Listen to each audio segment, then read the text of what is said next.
Kapag natutulog sa gabi, humihiga kayo sa inyong karaniwang posisyon at sinasabing, komportable. Ngunit ang komportableng posisyong iyan ay tahimik na pumapatay sa inyong puso.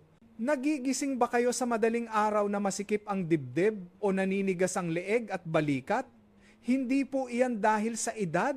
May 90% posibilidad na ito ay dahil sa inyong posisyon sa pagtulog. Si Lolo Jose Reyes, 72, taong gulang mula sa Cebu, ay isinugod sa emergency room alas 3 ng madaling araw dahil sa atake sa puso. Natulog lang naman ako, tulad ng dati, sabi niya. Makalipas ang 1 buwan matapos niyang baguhin ang kanyang posisyon sa pagtulog sa iisang paraan na itinuro ko naranasan niya sa unang pagkakataon sa kanyang buhay na makatapos ng isang marathon sa edad na 70. Itinigil din niya ang kanyang gamot sa high blood na 20 taon na niyang iniinom.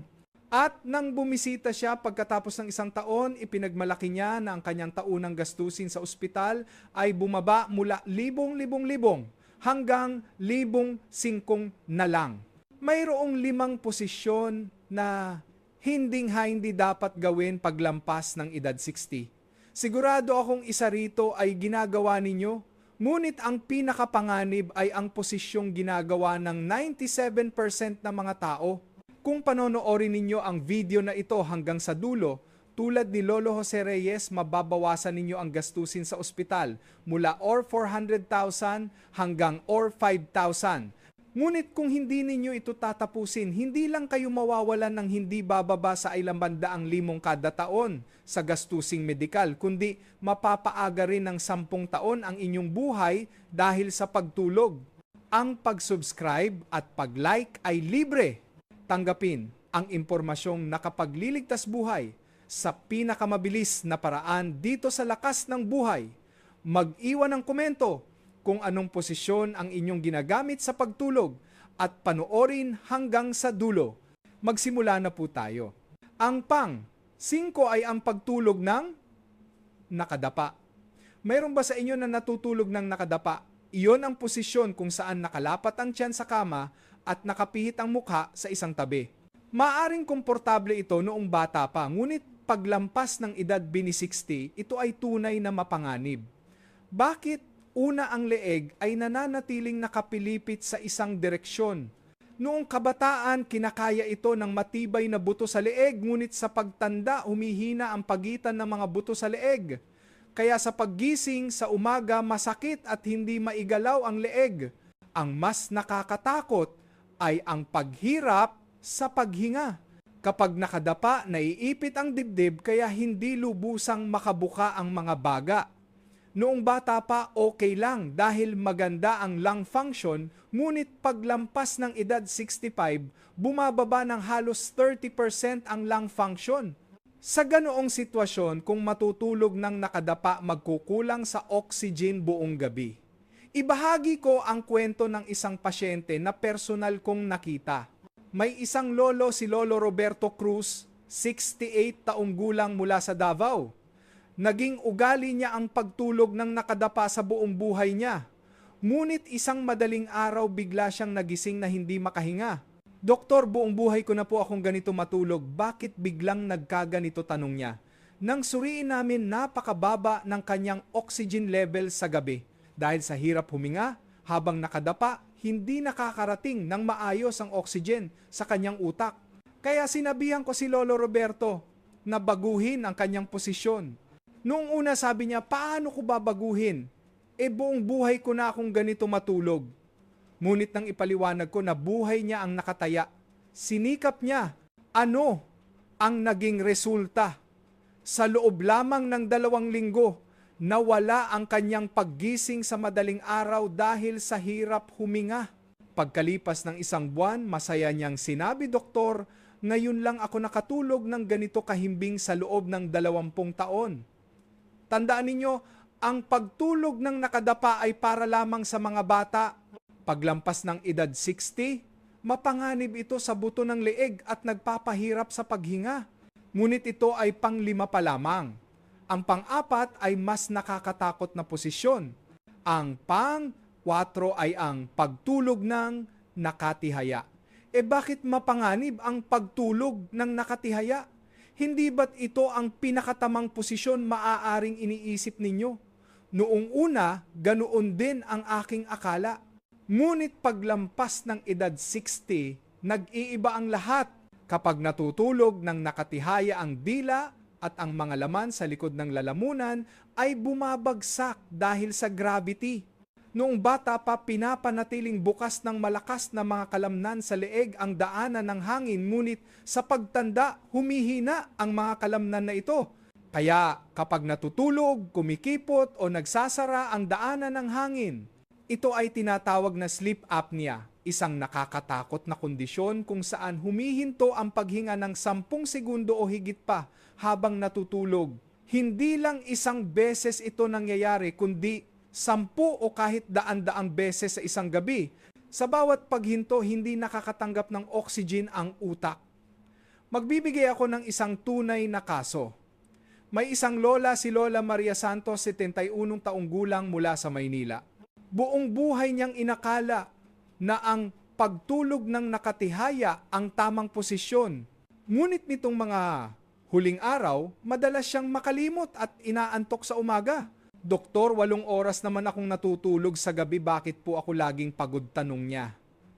Nang suriin naming lumabas na humihinto ang kanyang paghinga ng 45 beses kada oras sa gabi. Ibig sabihin, sa loob ng 8 oras na tulog, 360 beses siyang huminto sa paghinga. Ano ang mas nakakatakot? Sa bawat paghinto ng paghinga, bumibilis ang tibok ng puso. Dahil kulang sa oxygen, mas nagsisikap ang puso na magtrabaho. Dahil dito tumataas ang presyon ng dugo at nabibigatan ang puso. Kapag paulit-ulit itong nangyayari gabi-gabi, tumataas ng 3 beses ang panganib ng atake sa puso o stroke. Itinuro ko kay Lola Maria ang paraan ng pagtulog ng nakatagilid. Nung una, sabi niya, paano ko babaguhin? Buong buhay akong nakatihaya matulog. Ngunit nang ipaliwanag ko na buhay niya ang nakataya, sinikap niya. Ang resulta ay kamangha-mangha. Sa loob ng 3 linggo, nawala ang kanyang pagkaantok sa umaga. Pagkalipas ng 1 buwan, masaya niyang sinabi, Doktor, hindi ko na matandaan kung kailan huling naging ganito kalinaw ang isip ko. Ang bilang ng paghinto ng kanyang paghinga ay bumaba sa mas mababa sa 5 beses kada oras. Tandaan ninyo, ang pagtulog ng nakatihaya ay ligtas lamang noong bata pa. Paglampas ng edad 60, hinaharangan nito ang daanan ng hangin at inilalagay sa panganib ang utak at puso. Ngunit kung ganito na ang pang-4, ang pangatlo ay talagang seryoso. Lalo na ang pangatlo, maraming nag-aakala na okay lang ito, pero sa katotohanan ito ay isang nakakatakot na posisyon na direktang nakakaapekto sa puso. Ang pang-3 ay ang pagtulog ng nakatagilid sa kaliwa. Bakit masama ang pagtulog ng nakatagilid sa kaliwa? Akala ko'y maganda pa nga ito. Maaaring nagtataka kayo. Maaaring okay lang ito noong bata pa. Ngunit paglampas ng edad 60 ito ay tunay na mapanganib. Kapag nakatagilid sa kaliwa ang puso, ay tumatagilid patungo sa kaliwang tadyang at naiipit. Ang ating puso ay nasa kaliwang bahagi ng dibdib. At kapag nakahiga sa kaliwa, ang buong puso ay bumababa at naiipit dahil sa bigat nito. Noong bata pa kaya itong tiisin ng malakas na kalamnan ng puso? Ngunit sa pagtanda, humihina rin ang kalamnan ng puso at tumitigas ang mga daluyan ng dugo. Ang mas malaking problema ay ang sikmura. Ang ating sikmura ay nasa kaliwa rin. Kapag nakatagilid sa kaliwa ang acid at pagkain sa loob ng sikmura, ay mas madaling umakyat patungo sa esophagus dahil sa gravity. Noong bata pa, pinipigilan ito ng malakas na kalamnan sa pagitan ng sikmura at esophagus, ngunit sa pagtanda, humihina ang kalamnan na ito. Kaya gabi-gabi umaakyat ang acid sa esophagus, Nagdudulot ito ng pangangasim ng sikmura, pananakit ng lalamunan at paggising sa madaling araw dahil sa pag-ubo. Kung malala, maaaring magasgas ang esophagus at magkaroon ng esophagitis at sa kalaunan may panganib na magkaroon ng esophageal cancer. Ito ang kwento ni Lolo Carlos Gomez, 69, taong gulang mula sa Iloilo. Buong buhay niyang sinabi na komportable siyang matulog nang nakatagilid sa kaliwa. Ngunit ilang buwan na ang nakalipas, madalas siyang magising sa madaling araw dahil sa pangangasim ng sikmura. Doktor, hindi naman masama ang tiyan ko, bakit kaya laging umaasim ang sikmura ko, nag-aalalang tanong niya. Nang magsagawa kami ng endoscopy, namumula at may gasgas ang ibabang bahagi ng kanyang esophagus. Ang patuloy na pag-akyat ng acid ang sumira dito. Nang suriin din namin ang kanyang ECG, lumabas na. Paminsan-minsan ay nagkakaroon siya ng arrhythmia sa gabi. Ito ay problema na dulot ng pagod ng puso dahil sa pagkaipit nito buong gabi. Itinuro ko kay Lolo Carlos ang paraan ng pagtulog ng nakatagilid sa kanan. Buong buhay akong nakatagilid sa kaliwa, paano ko babaguhin, sabi niya. Ngunit nang ipaliwanag ko na para ito sa proteksyon ng kanyang puso at esophagus, nagsikap siya. Isang kamangha-manghang pagbabago ang naganap. Sa loob ng isang linggo, nabawasan ang pag-akyat ng acid sa madaling araw. Pagkalipas ng 3 linggo, tuluyan nang nawala ang sintomas ng pangangasim ng sikmura. Doktor, dahil lang ba talaga ito sa posisyon, hindi ko na kailangang inumin ang gamot ko sa sikmura na 15 taon ko nang iniinom. Manghang-mangha niyang sinabi. Tandaan ninyo, ang pagtulog ng nakatagilid sa kaliwa ay isang masamang posisyon na sabay na nagpapahirap sa puso at sikmura, lalo na paglampas ng edad 60. Dapat itong iwasan, ngunit kung ganito na ang pangatlo, ang pangalawa at una ay talagang hindi kapani-paniwala. Lalo na ang pangalawa, isang posisyon na ginagawa ng marami. At kapag nalaman ninyo, gugustuhin ninyong baguhin ito agad-agad ngayong gabi. Ang pang-dalawan ay ang pagtulog na may mataas na unan. Komportable naman ang mataas na unan. Bakit mapanganib maaaring iniisip ninyo? Sa totoo lang, hindi ito malaking problema noong bata pa. Ngunit paglampas ng edad 60, ito ay tunay na mapanganib. Kapag gumagamit ng mataas na unan, yumuyuko ang leeg pasulong na nagiging sanhi ng hindi natural na pagkakabaluktot ng mga buto sa leeg. Dahil dito, naiipit ang mga daluyan ng dugo na dumadaan sa likod ng leeg. Lalo na ang mga daluyan ng dugo na papunta sa utak ay naiipit kaya hindi nakakarating ng maayos ang oxygen at sustansya sa utak. Noong bata pa, nababanat ang mga daluyan ng dugo at maganda ang presyon ng dugo kaya kinakaya ang ganitong pagkaipit. Ngunit sa pagtanda, tumitigas ang mga daluyan ng dugo at tumataas ang presyon. Sa ganoong sitwasyon, ano ang mangyayari? Kung maiipit pa ang mga daluyan ng dugo sa leeg, tumataas ng 3 beses ang panganib ng stroke, lalo na sa pagitan ng 2:00 at 6:00 ng madaling araw ang pinakapanganib na oras. Kung matutulog na may mataas na unan, maaaring magbara o pumutok ang daluyan ng dugo sa utak. Isa pang problema ay ang mga buto sa leeg. Dahil sa mataas na unan, kung laging nakayuko ang leeg, naiipit ang disc sa pagitan ng mga buto. Noong bata pa, nababanat ang disc kaya okay lang, ngunit sa pagtanda tumitigas ito. Kaya sa paggising sa umaga, masakit ang leeg at nanlalambot hanggang sa balikat. Ito ang kwento ni Lola Teresita Lim, 73, taong gulang mula sa Cagayan de Oro. Buong buhay niyang sinabi na komportable siyang matulog na may mataas na unan. 2 unan pa nga ang pinagpapatong niya sa kama. Ngunit ilang buwan na ang nakalipas, sinabi niyang sa tuwing gigising siya sa umaga, nahihilo siya at parang lutang at nahihirapan daw siya dahil sa sobrang sakit ng kanyang leeg at balikat. Doktor, sapat naman po ang tulog ko, bakit kaya parang lutang ang ulo ko, nag-aalalang tanong niya. Nang kunan namin siya ng MRI sa utak, mababa ang daloy ng dugo sa kanyang utak. Nang suriin din namin ang mga daluyan ng dugo sa leeg gamit ang ultrasound, nakitang naiipit ang mga ito at nabawasan ng kalahati ang daloy ng dugo. Kung magpapatuloy ito, may tunay na panganib na siya ay ma-stroke. Malubha na rin ang pagkaipit ng kanyang cervical disc at naaapektuhan na ang mga nerbiyos. Sinabihan ko si Lola Teresita na subukang gumamit ng mababang unan. Buong buhay akong gumamit ng mataas na unan. Paano ko babaguhin? Parang hindi ako magiging komportable, sabi niya. Ngunit nang ipaliwanag ko na para ito maiwasan ang stroke, nagsikap siya.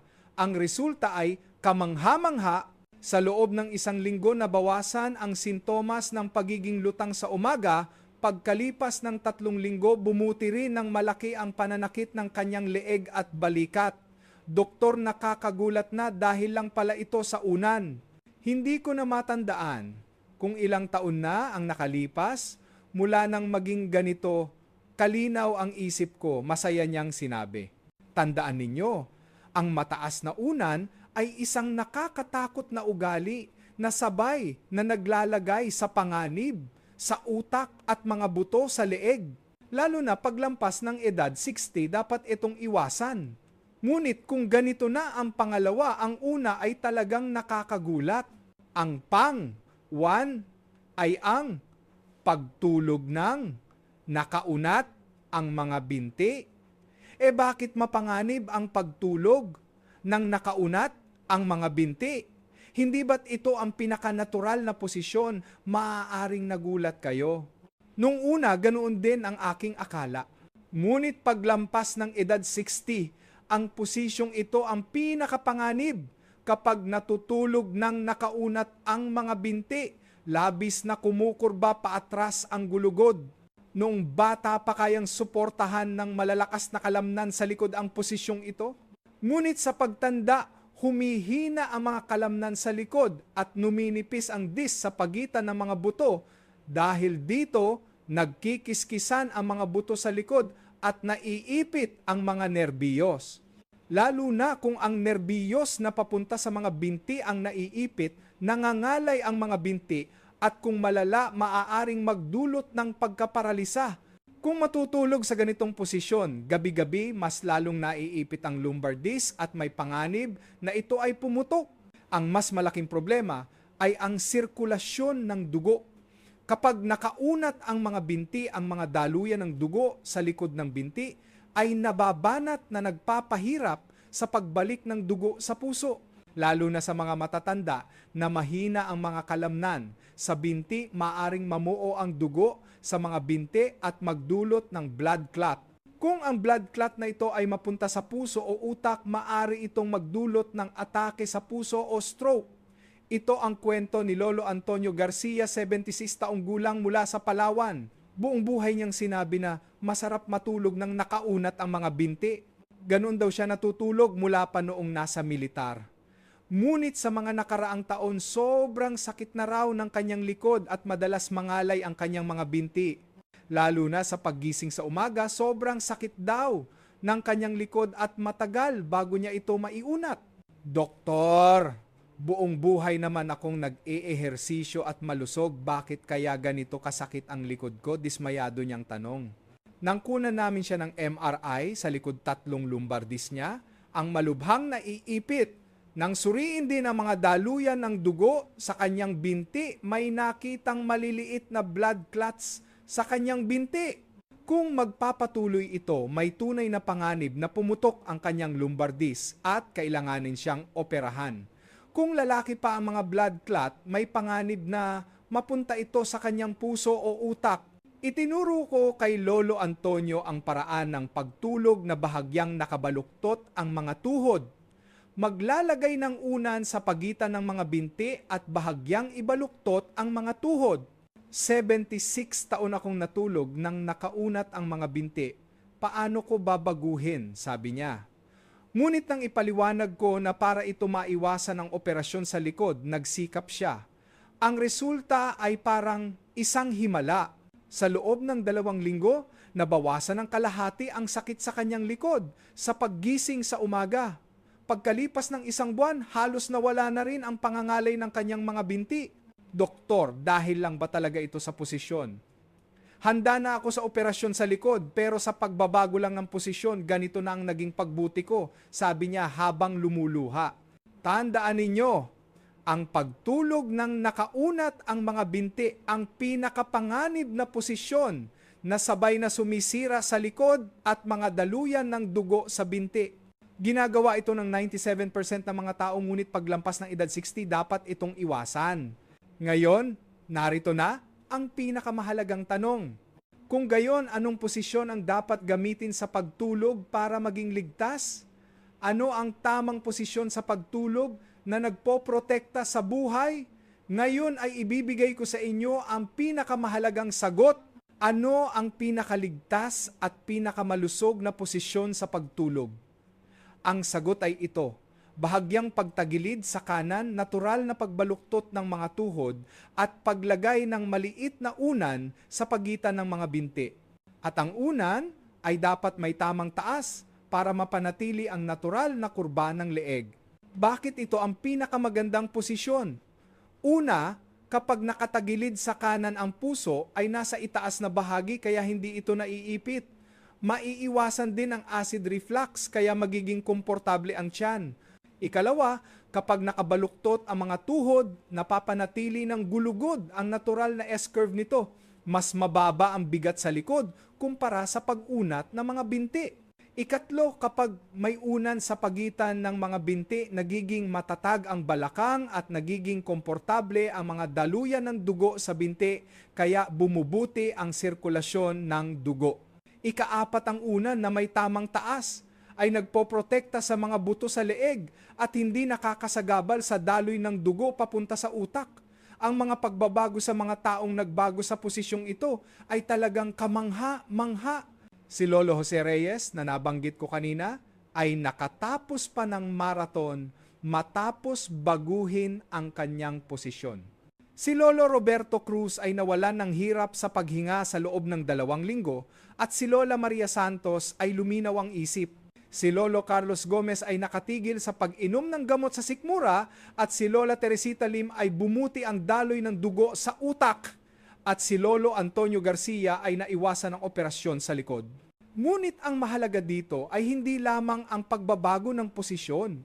Kailangan ding magbago ang inyong pag-iisip. Itapon ninyo ang pag-iisip na natural lang na magkasakit kapag tumatanda. Itapon ninyo ang pagsuko na dahil sa edad kaya ako nagigising sa gabi.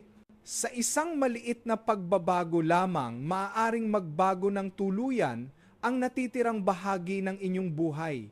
Sa loob ng 40 taon, marami na akong nakitang mga nakatatanda.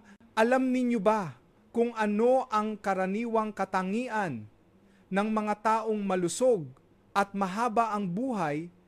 Sila ang mga taong nagsisikap na baguhin kahit ang maliliit na bagay.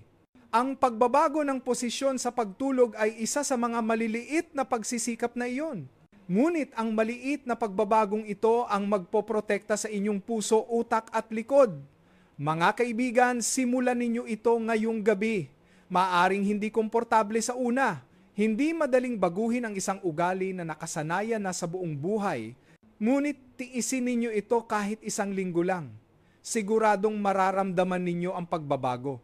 At tandaan, ang matandang natutulog ng maayos ay nabubuhay ng mas matagal at mas malusog. Iyan ang tunay na kapangyarihan ng pagtulog. Maaari ninyo ring maranasan ang kapangyarihang iyon. Ngunit hindi sapat ang tamang posisyon sa pagtulog lamang. Upang mas mapabuti ang kalidad ng tulog at magkaroon ng malusog na pagtanda, may ilang mahalagang sikreto pa. Ano ang mga sikretong iyon? Ito ang mga sikreto. Una, huwag uminom ng alak 2 oras bago matulog. Paglampas ng edad 60, bumababa sa kalahati ang kakayahang mag-metabolize ng alak na nakakasagabal sa paghinga habang natutulog. Ikalawa, bawasan ang pag-inom ng tubig pagkatapos ng alas 8 ng gabi. Kailangang bawasan ang dalas ng paggising para pumunta sa banyo upang makatulog ng mahimbing. Ikatlo, panatilihin ang temperatura ng silid tulugan sa 18 hanggang 20 degrees Celsius. Kung masyadong mainit o malamig, nagiging aktibo ang autonomic nervous system at nakakasagabal sa mahimbing na pagtulog. Mga kaibigan, isang napakahalagang oras ang ating pinagsamahan ngayon. Ipinakita ko sa inyo ang mga mapanganib na posisyon sa pagtulog na hindi dapat gawin paglampas ng edad 60 at ang tamang posisyon na nagpoprotekta sa buhay. Uulitin ko, pagtulog ng nakadapa, pagtulog ng nakatihaya, pagtulog ng nakatagilid sa kaliwa, pagtulog na may mataas na unan, at pagtulog ng nakaunat ang mga binti. Ang limang ito ay dapat ninyong iwasan. Sa halip bahagyang tumagilid sa kanan, ibaluktot ang mga tuhod, maglagay ng unan sa pagitan ng mga binti at gumamit ng unan na may tamang taas. Sa isang maliit na pagbabagong ito, maiiwasan ninyo ang atake sa puso at stroke, makakatulog ng mahimbing at gigising ng may sigla sa umaga. At makakatipid kayo ng daan-daang libong piso sa gastusing medikal taon-taon. Tandaan, ang matandang natutulog ng maayos ay nabubuhay ng mas matagal at mas malusog. Simulan ninyo ito ngayong gabi. Magbabago ng tuluyan ang natitirang bahagi ng inyong buhay. Kung nakatulong sa inyo ang impormasyong pangkalusugan na ito, mangyaring pindutin ang subscribe at like button sa aming channel. Tuloy kaming magdadala ng mas maraming impormasyon para sa inyong malusog na pagtanda at mangyaring ibahagi ito sa inyong pamilya at mga kaibigan. Sabay-sabay nating protektahan ang kalusugan ng ating mga mahal sa buhay. Mag-iwan ng komento at sabihin sa amin kung anong posisyon ang susubukan ninyo ngayong gabi. Interesado akong malaman ang inyong pagbabago. Para sa malusog na pagtulog at malusog na bukas simulan, ang isang bagong simula ngayong gabi. Salamat po.